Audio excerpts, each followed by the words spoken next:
February 1st is less than 30 days away now, and really the only thing on my mind is mental clarity. Sounds funny, right? I'm thinking of mental clarity. See, I actually think that's the hack. Most of my days look the same right now. Reading, meetings, family time, prayer, the gym, and repeat. They say a man without structure is like a house without foundation. Eventually, it collapses under the weight of chaos. Discipline and routine aren't restrictions. They're a framework for greatness. You know what I respect about Nas? He's a winner. He'll do whatever it takes. Don't come at me. And I like that. And this nigga know, if I sign that contract, he fucked over. But I see fear written all over his face right now. It's not just that he wants to win. He needs to. A loss right now would send him into a spiral. And on February 1st, he's not gonna know what to do when he loses his title as the king. Don't be fooled, ladies and gentlemen. This is not confidence. This is cockiness. And these are my favorite people to play against.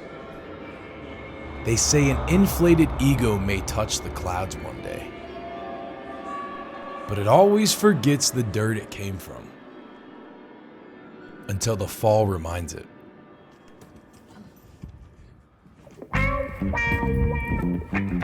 Mike, Greg. The gym is a sacred place for me. Quite literally the most peaceful place on earth. This is where games are really won. When you're in the gym enough, you don't have to convince yourself of anything. You just build confidence, and from there, you know what you're capable of. Right now it's 11:30 at night. I'm actually not much of a night, like get in the gym at night type of person. I would much rather get in the gym early mornings, but I have children, and some things don't work out like that. Shout out to Mike Gregg, for real, shout out to Mike Gregg. I really wouldn't be able to get in many gyms as late as I do. Like tonight's literally a midnight to 3 a.m. Workout for me, so. There's someone in this space that I respect more than most, and you might know him. His name is Rob Cologne. Yeah, it's pretty good campus with it. You already know it's popping. Might get some work in, man. Shout out to Jacksonville, man. Y'all know where I'm at. You see, it's funny because I actually didn't like him that much at first. I thought he was arrogant and talked way too much about his past. But then I started to realize he's actually misunderstood. He just cares so much about winning. And to me, that is very important to be around.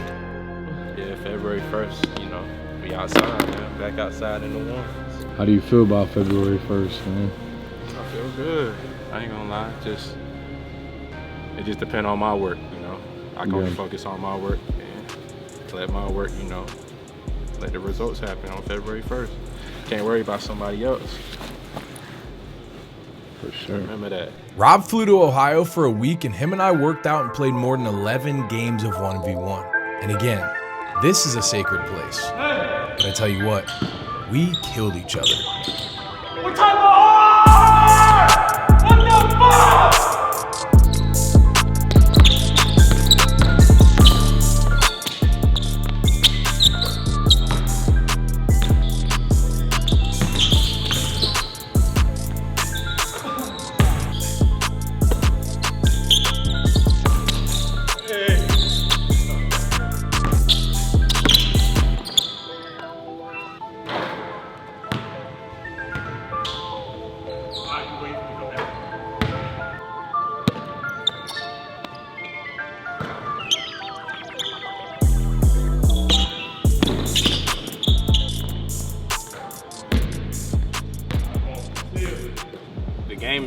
I think it's gonna be whoever's gonna have the better run. Nas, physical guard, got a bag. You know, Nas got a good pace to his game. I think a lot of people don't give him enough credit for that. Like he uses the whole court when he does his moves sometimes. You know what I'm saying?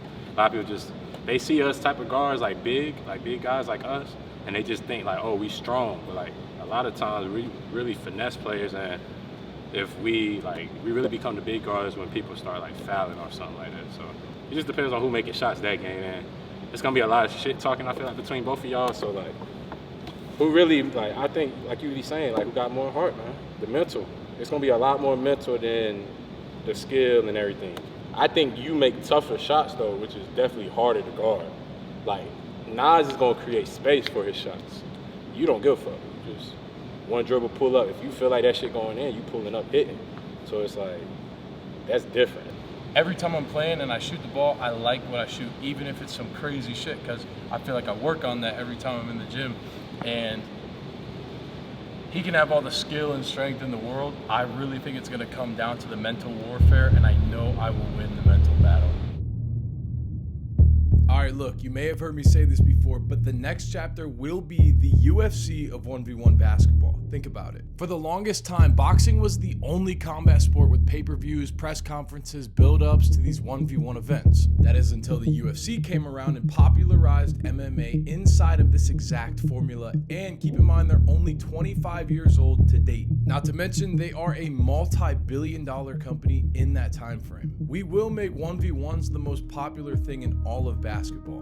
But on February 1st, TNC1, this will literally be the start to revolutionizing basketball forever. This can and will be a place for people to come and make 6, 7, 8, 9 figures from one basketball game. This first event is going to be monumental, and we need your support. Go to tncleague.com to cop your tickets before February 1st. It's literally $20, and your support will help us create a movement that has never been done before.